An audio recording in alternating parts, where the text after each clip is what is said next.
आप सभी मित्रों को मेरा प्यार भरा नमस्कार। जय हिंद, जय भारत। कैसे हैं आप सभी? मैं उम्मीद करता हूँ आप सभी स्वस्थ होंगे, अच्छे होंगे। इतना मौका नहीं मिल पाता कि आप लोगों से वीडियो के ज़रिए बात कर सकें और आपको बहुत सारी चीज़ें बता सकें। मैं देख रहा हूँ कि कई लोग एक राह देख रहे हैं, एक इंतज़ार कर रहे हैं कि वेतन कब बढ़ेगा, वेतन कब आएगा।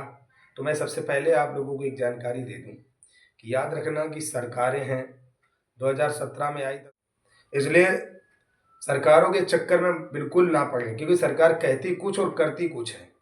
अभी चतुर्श्रेणी संविदा कर्मी की बातें चलाई, सदन में आवाज उठी, सब कुछ हुआ। आउटसोर्स के लिए तो काम फटाफट चल रहा है, लेकिन संविदा के लिए अभी कुछ अता पता नहीं है। तो इसलिए मैं बिल्कुल भी कुछ इस पर नहीं कहूँगा, क्योंकि बहुत सारे भाई मुझे बार बार कमेंट करके पूछते, तो मैं उनके लिए एक स्पेशल चीज़ बता दे रहा हूँ। दूसरी भाई बात यह है कि आज जिस तरह से हमारे भाइयों का प्रेम मुझे प्राप्त हो रहा है, औरैया जनपद से लेकर के जहाँ जहाँ भी मैं जनपद में जा रहा हूँ, लोगों का सम्मान, लोगों का प्यार देखकर मन बहुत ज़्यादा कभी कभी खट्टा हो जाता है कि हमारे इन मासूमों के साथ में जो अत्याचार है, ये शायद अच्छी बात नहीं है। हम इस प्रण को लेकर चल रहे हैं। हमारा प्रण है कि पूरे उत्तर प्रदेश में चौकीदारों को एक कड़ी में जोड़ना, एक संगठन के साथ काम करना, जागरूकता में लाना। इसके बाद 2027 में इसका हमें जवाब देना है। और जवाब हम किस तरह से देंगे? नोट नहीं तो वोट नहीं। हमारा यही स्लोगन रहेगा, नोट नहीं तो वोट नहीं।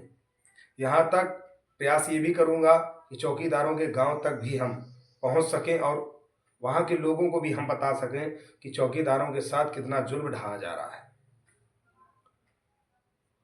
तीसरा मिशन ये है हमारा, 72 सालों से किसी भी पार्टी ने हमारे इन चौकीदारों के बारे में नहीं विचार किया, ना सोचा है। आज भी हमारा चौकीदार रोड पे बैठा है, एक भी विपक्ष की पार्टी नहीं साथ में खड़ी हो रही। ये सबसे बड़ा दुर्भाग्य है। मैं ये बस कहता हूँ कि हमारे अगर धरने में या हमारे चौकीदारों के साथ जो भी पार्टी खड़ी दिखेगी, जो हमारे चौकीदारों का सहयोग साथ देगी, मैं उस पार्टी का समर्थन करूंगा 2027 में। इसलिए समस्त चौकीदारों को एक ही बात कहूँगा, यदि बाबा जी ने हमारे चौकीदारों की सुध ले ली, 2027 से पहले अगर मानदेय बढ़ा दिया, तो हम सब लोग बाबा के साथ खड़े होंगे। लेकिन अगर इसके पहले अगर हमारा विपक्ष कोई साथ दे रहा है तन मन धन से, जहाँ पे मेरे धरना प्रदर्शन हो रहा वहाँ का खर्च अगर विपक्ष पार्टियाँ उठा रही हैं और हमारे लिए लड़ रही हैं, तो मैं विश्वास दिलाता हूँ कि हम सब लोग एक साथ उन्हीं के साथ चलेंगे। वो चाहे कोई भी पार्टी हो सकती है। और अगर इनमें से किसी ने भी हमारा साथ नहीं दिया, तो 2027 में हमारा एक ही मिशन होगा कि हम अपने निर्दल प्रत्याशियों को जिताएंगे, या तो हम वोट ही नहीं डालने जाएंगे। क्योंकि बहुत ज़्यादा मैं मजबूर हूँ। मैं देख रहा हूँ कि लगातार सरकार बीजेपी कितना भी अच्छा कर ले, लेकिन अगर हमारे चौकीदारों को वंचित करके बैठी है और हमारे इनकी कोई सुध नहीं ले रही है, क्या ये इंसान नहीं है? 2500 रुपये में गुलामी करते हैं थानों पर। इतनी गुंडई चल रही है ये एसएचओ की और दीवान मुंशियों की, इतनी ज़्यादा गुंडई चल रही है कि इस गुंडई को देख देख के बड़ा मैं परेशान हूँ।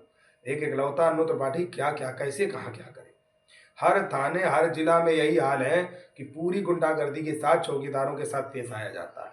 अब आप बताइए, चौकीदारों का क्या, चौकीदारों के बीच में गुंडैती होनी चाहिए? अरे चौकीदार का जो कार्य होता है, 15 दिन में एक दिन ड्यूटी करके थाने पे जाना, वहाँ पे अपनी हाजिरी चढ़वाना और वहाँ की पूरी सूचना कलेक्शन कराना, देना, लेना देना, आदान प्रदान करना। लेकिन यहाँ सब उल्टा होता है। सप्ताह में ड्यूटी लगाई जाती है, रात रात भर रोका जाता है। हालांकि जनपद हरदोई में जब से ये आदेश हुआ है, उसका असर मलियाबाद, लखनऊ तक दिख रहा है। मलियाबाद में चौकीदारों की ड्यूटी सुबह 8 बजे से 2 बजे तक की कर दी गई। इसके अलावा चौकीदारों को नहीं रोका जाता है। तो कई जगह ऐसा परिवर्तन आ रहा है, तो पूरे उत्तर प्रदेश में क्यों नहीं? क्या पूरे उत्तर प्रदेश में ये जो प्रशासन है, क्या पाकिस्तानी है कि अलग है? भाई मेरे यही आज तक नहीं समझ पा रहा हूँ कि कई जगह नियम अच्छे चल रहे हैं, तो कई जगह नियम क्यों इतने भ्रष्ट हैं। औरैया में गया, औरैया में आपको पता है सारी मीडिया को रोक दिया गया कि इनकी आवाज़ ना उठाई जाए। बात को समझना बहुत गौर से। अधिकारियों तक को रोक दिया गया। वो तो जब हम लोग वहाँ दहाड़ लगाए हैं तब अधिकारी आए हैं ज्ञापन लेने, वरना वो भी नहीं आते। आप सोचिए कि किस तरह से चौकीदारों का शोषण ये लोग मिलजुल करके कर रहे हैं। और लोग कहते हैं, लोग हमारे ही विभाग में ऐसे लोग हैं कि जो राजनीति से फ्री नहीं है। उनको ये सब जमीन पे काम नहीं दिखाई देता है, उन्हें सिर्फ राजनीति दिखाई देती है। प्यारे मित्रों, आज मैं बुलंदशहर जा रहा हूँ, रात्रि को निकलूंगा। कल बुलंदशहर 4 तारीख को मीटिंग है, वहाँ पहुँचूंगा। इसके अलावा हो सकता है कि हापुड़ भी मैं जाऊँ, फिर इसके बाद हो सकता है शामली भी जाऊँ लगातार। और इसके अलावा 6 तारीख को मैं पहुँच रहा हूँ जिला रामपुर। रामपुर के कई भाई मुझसे कई बार कहते थे कि भैया यहाँ मेरे यहाँ कब आओगे, तो मैं उन लोगों को बताना चाहता हूँ कि रामपुर जनपद में पहुँच रहा हूँ। आप सभी की उपस्थिति अच्छे स्तर पर हो। और रामपुर में मैं आपको हो सक रहा तो मैं नंबर बोल दे रहा हूँ, अगर आपको नहीं पता कहाँ पे आना कहाँ जाना तो आप कृपया करके इनसे संपर्क कर सकते हो। रामपुर का मैं नंबर आपको बोल दे रहा हूँ। रामपुर राम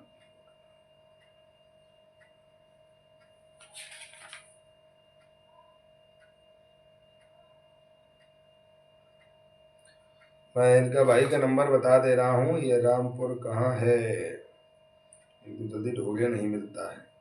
हाँ, विजय पाल जी हैं।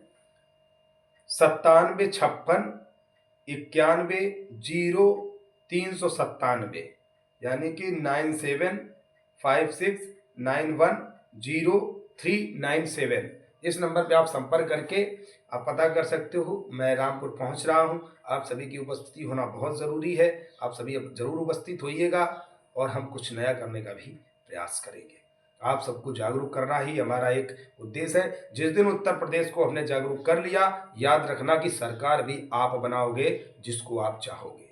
हमारा आपका यही मिशन होना चाहिए, क्योंकि हम सब एक साथ होकर सरकार और नेताओं को जवाब देंगे कि जो हमारी नहीं सुनेगा हम उसकी नहीं सुनेंगे। नमस्कार, जय हिंद, जय भारत।